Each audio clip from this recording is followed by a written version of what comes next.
Hi. Okay, so how long were you in Italy for? I was in Italy for just about 2 months. It was a summer program I did between my sophomore and junior year in high school. I was in Florence. Well, I was actually a little outside of Florence. We lived on Fiesole, which is like a hill outside of Florence. It's one of the nice suburbs. It's really beautiful. You like overlook all of Florence. It's like gorgeous Italian gardens. I was on a program, so we lived in like a super large villa. It was probably like 50 kids and 4 supervisors. It was really, really awesome. So what was the biggest culture shock for you?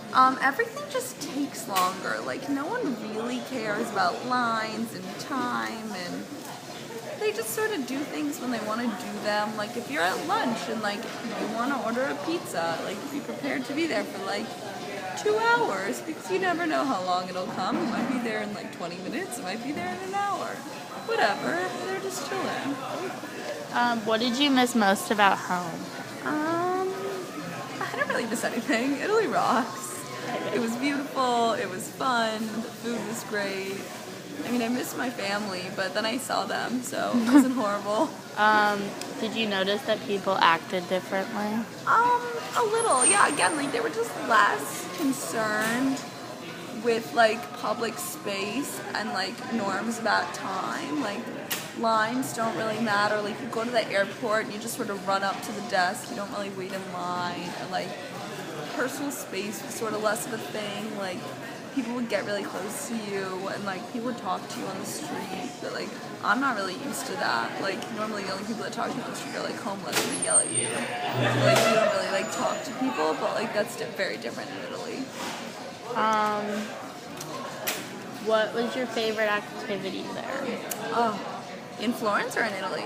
In general. Oh, we went to Cinque Terre and we hiked in between towns, and it was the best. It was so I've done that. fun. It's so cool. It was so fun. I had the world's best pesto pasta. Oh my god, I had like pasta orchiati with pesto and shrimp. Oh, it was so good. I can still remember how it tastes. I love orchiati. Is it like the ear one? Yeah. So were there language barriers you had to get yeah, over? I don't speak Italian. Thankfully, I was always with someone that did, either one of my friends or one of the program leaders. So I never had an issue. I mean, I speak French, so I can sort of understand when someone's speaking slowly because a lot of it sounds similar, but yeah, I don't know Italian. And I also found a lot of them know English, so it wasn't really like that hard to communicate. You can also use your hands and point. Something you do in all foreign countries if you don't know how to say anything. What was the biggest thing you had to adjust to? I don't know, just being somewhere else where you're not the dominant person, where like you don't really know what's going on, and like not being part of the assumed culture. Like I remember, like I'd walked into stores and like food stores, or clothing stores, and people would just speak Italian to me because like I look like I could be Italian. I used to have like frizzy curly hair and like was tan. I look like I could be Italian, so they'd like come up to me and they'd be like, oh, blah, blah. And I'd be like, no, so that was hard for me. But I got used to that after a while.